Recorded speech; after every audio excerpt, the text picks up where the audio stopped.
Superior Middle School welcomes students back to class today after a man crashed a car into the school after allegedly shooting a police officer. Northern News Now's Ella Schoberl joins us live outside the school tonight. Ella, it had to be an anxious day for parents and kids there. Absolutely, Dan and Laura. As you can see behind me here, the van crashed through the front doors of the school, and crews have done a pretty good job of patching things up since Sunday. And at school pickup today, I spoke with officials and students who said that today seems like a pretty typical school day, but parents I spoke to said that leading up to today, they had to have some difficult conversations with their kids. Jesse Peterson was shaken after hearing that Sunday's officer-involved shooting suspect crashed into his daughter's school, armed with a gun, and barricaded himself inside that empty building for 4 hours. The damage forcing students to learn virtually during the cleanup. And now, 4 days later, they're back to class in person.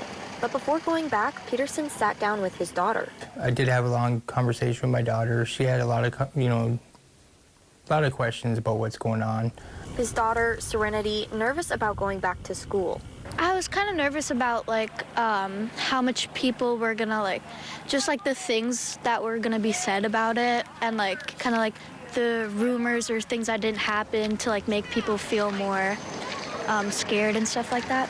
In an email sent out to parents, Superior Middle School leaders stated the building is secure and students will be offered extra mental health services, including counselors on staff and extra support from teachers. Parents commended the school's communication and police's quick response. Everything was done well and in a timely manner, so I was quite confident in sending my child back to school. And thanks to that clear communication, both parents and students felt good about going back to school Thursday. I felt pretty good coming back, and yeah, I felt safe and things like that.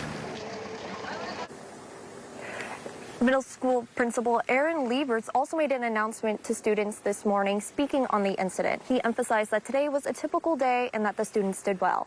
Live in Superior, Ella Schoberl, Northern News Now.